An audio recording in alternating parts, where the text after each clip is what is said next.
जमशेदपुर के गोलमुरी थाना क्षेत्र में हुई चोरी की घटना का उद्भेदन पुलिस ने किया है। इस मामले में पुलिस ने बिहार की राजधानी पटना के आलमगंज के अशोक राजपथ रोड निवासी विकास कुमार उर्फ विकास कुमार शाह, पटना के सुल्तानगंज निवासी राजू कुमार और पटना के खाजेकला सिटी कोर्ट निवासी मोहम्मद इरफान उर्फ बॉली को गिरफ्तार किया है। इन लोगों के खिलाफ पहले से पटना, पश्चिम बंगाल, रांची, सरायकेला खरसावां, जमशेदपुर समेत अन्य थाना क्षेत्र में केस दर्ज है। ये लोग घूम घूमकर चोरी की घटना को अंजाम देते थे। इस दल ने पटना में छापामारी कर सभी को पकड़ा, जिनके पास से एक देशी कट्टा, 2.8 mm का जिंदा गोली, चांदी का पायल, चांदी का बिछिया, bolt cutter, hexa blade, pliers पेचकस और 2 मोबाइल फोन बरामद किया है। 17 सितंबर को गोलमुरी थाना क्षेत्र निवासी ऋषभ कुमार के घर में चोरी की घटना घटी थी। इसके बाद गठित टीम ने कांड का अनुसंधान किया और तकनीकी तौर पर जांच करने के बाद पटना से तीनों को गिरफ्तार किया। पूछताछ के क्रम में तीनों आरोपों ने कांड में शामिल होने की बात स्वीकारी, जिसमें इन लोगों द्वारा झारखंड के हजारीबाग के कोर्रा थाना, जमशेदपुर के बिरसांगा थाना और सरायकेला खरसावां जिले के सरायकेला थाना क्षेत्र में चोरी की घटना को अंजाम दिया गया था। इन लोगों की निशानदेही पर गोलमुरी के केबुल कंपनी के जीम ऑफिस के खंडहर से देशी कट्टा सहित कई सामान बरामद किया गया है। चोरी का मामला प्रकाश में आया था और उसके बाद बिरसा नगर में भी 6 नवंबर को एक रेजिडेंशियल कॉलोनी में वहां पर एक चोरी का मामला आया था।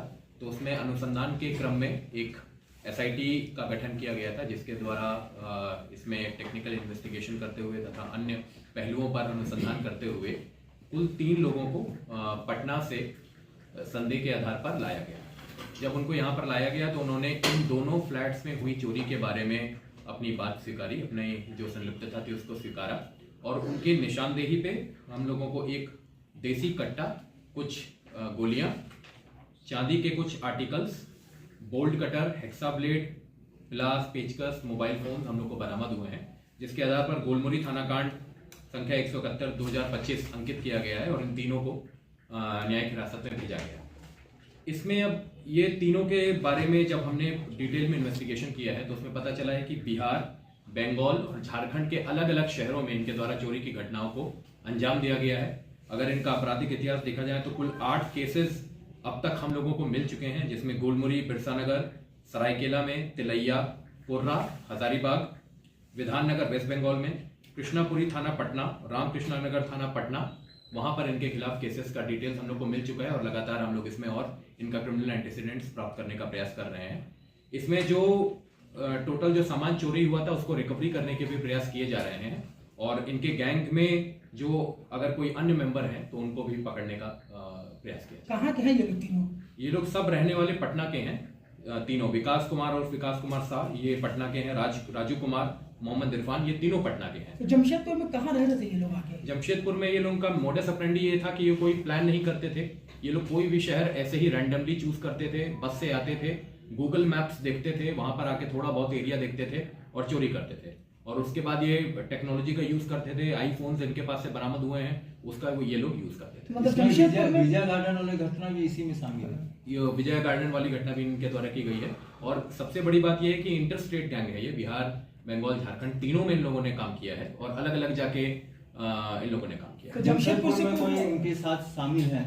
जमशेदपुर का अभी तक कोई लोकल एक्म्प्लिस हम लोगों को अभी तक नहीं मिल पाया है, लेकिन पूछताछ जारी है। अगर इसमें और कोई मिलता है तो हम लोग उसको भी पकड़ेंगे। घटना को अंजाम देने के बाद क्या शहर छोड़ दिए थे? शहर छोड़ दिए थे तुरंत। ये लोग शहर छोड़ देते हैं, वो लोग रुकते नहीं। सर, दोनों राज्यों की पुलिस से बात हुई इस संबंध में, जो आज बंगाल और बिहार? जी, हम लोगों को पटना पुलिस से काफी सहयोग मिला है और we are in touch with West Bengal police also.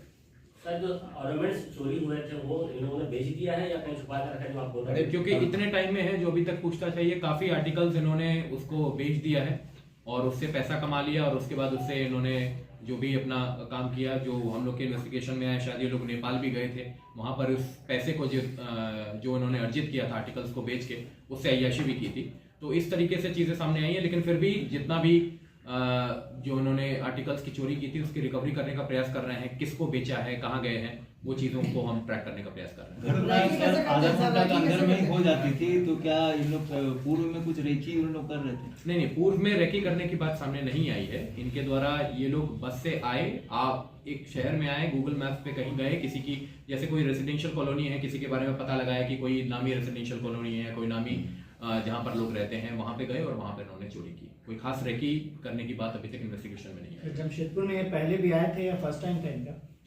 Jamshedpur में इनके द्वारा गुलमुरी और ये जो बिरसा नगर में जो इनके द्वारा हाउस ब्रेक किया गया है, ये सूचना अभी तक हमारे पास है और भी हम लोग इनका डिफरेंट थाना से ले रहे हैं। अभी तक हम लोग के पास इनका जमशेदपुर में कोई क्रिमिनल एंटीसीडेंट नहीं है। 3 के अलावा भी और कोई है इनका?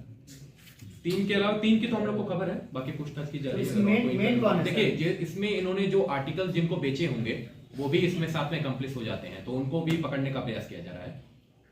इसका मास्टरमाइंड कौन था? ये तीनों ही आपस में पार्टनर्स हैं, ये तीनों इसमें। सर 8 केस है इन लोगों के ऊपर, जी आपने बताया। जी। तो ये ड्रग कितने